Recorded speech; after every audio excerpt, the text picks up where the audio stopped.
James Cameron's next cinematic juggernaut, Avatar, Fire and Ash, is fast approaching, and with it, the weight of an entire franchise's future. Scheduled for release on December 19th, 2025, the third installment in the epic sci-fi saga isn't just another sequel, it's a litmus test.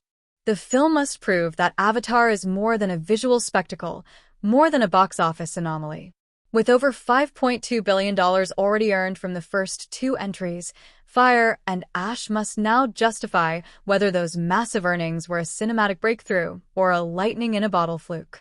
Picking up after the emotional fallout of The Way of Water, Fire and Ash will center on the fractured Sully family as they navigate rising threats from both human invaders and a radical Gnostics faction, the Ash people, led by the mysterious and brutal Varong. Early promotional footage teases staggering visual effects, heart-pounding battles, and a darker, more intense chapter in Pandora's history. Yet, despite its high stakes and high budget, Fire and Ash faces a challenge its predecessors didn't: the loss of novelty. The original 2009 Avatar was groundbreaking, leveraging cutting-edge 3D and CGI to redefine cinematic immersion. It succeeded largely because audiences had never seen anything quite like it. Even The Way of Water, released 13 years later, had the benefit of anticipation.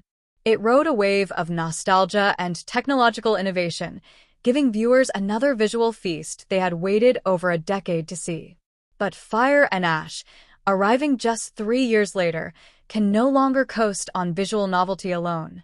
In today's fast-moving digital age, audiences are no longer wowed by advanced CGI in the way they once were. Spectacle has become standard. For Avatar to maintain its cultural and financial dominance, Fire and Ash must evolve. It must tell a story worth returning to, not just a world worth looking at. Cameron appears to understand this shift. He's described the upcoming film as the most emotionally rich and character-driven entry in the series yet. This signals a potential pivot toward deeper storytelling and richer characterization, precisely what critics have often said the franchise lacks. The film's performance will also carry enormous financial implications. The Avatar series is among the most expensive franchises ever made. Cameron himself has admitted that The Way of Water needed to be one of the top-grossing films in history just to break even. If Fire and Ash doesn't cross a similar threshold, likely near $2 billion, it could cast a shadow on the viability of future installments.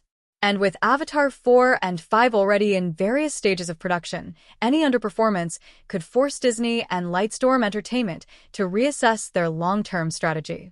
But don't expect Pandora to disappear anytime soon. Regardless of box office numbers, the next two films are already well underway. Cameron has even hinted at handing over the reins to other directors after Avatar 5, ensuring the franchise continues with fresh, creative voices. Additionally, spin-offs or streaming expansions remain viable options, especially if Fire and Ash manages to reignite fan enthusiasm. Ultimately, Avatar, Fire and Ash is the pivot point of Cameron's grand experiment.